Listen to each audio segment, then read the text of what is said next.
rumah di ujung kebun teh. Di sebuah desa kecil yang diselimuti kabut hampir setiap pagi, berdiri sebuah rumah tua di pinggir kebun teh. Rumah itu dulunya milik keluarga Surya, keluarga kecil yang sederhana dan dikenal ramah oleh para tetangga.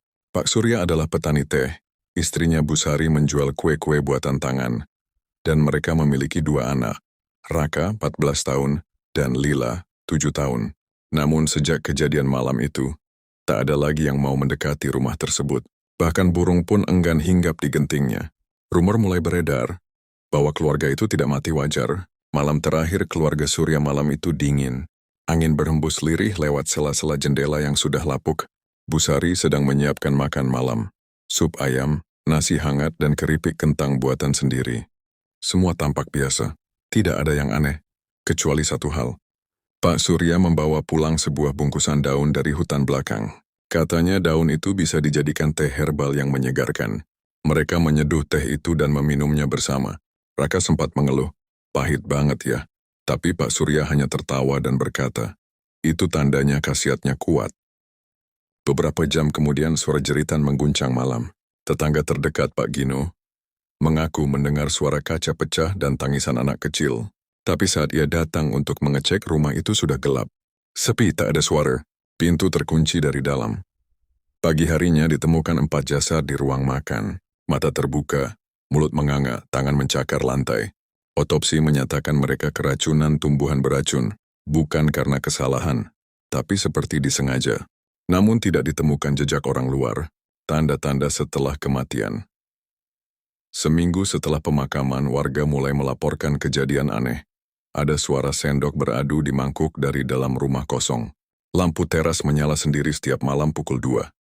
Anak-anak desa mengatakan mereka melihat seorang anak perempuan menangis di jendela, lalu menghilang saat didekati. Yang paling mengerikan datang dari Pak Gino. Ia bersumpah melihat Pak Surya berdiri di kebun tehnya, wajahnya hitam legam, matanya putih seluruhnya, dan tubuhnya menggigil seperti sedang kesakitan.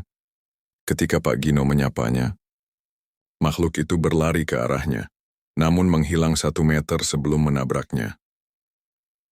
Malam puncak teror 3 bulan kemudian, seorang pemuda bernama Dito, YouTuber horor, datang ke desa itu. Ia ingin membuktikan kebenaran cerita keluarga Surya. Dengan kamera dan senter, ia masuk ke rumah tersebut pada malam Jumat Kliwon. Awalnya hanya debu dan sarang laba-laba. Tapi ketika ia mencapai ruang makan, suhu turun drastis.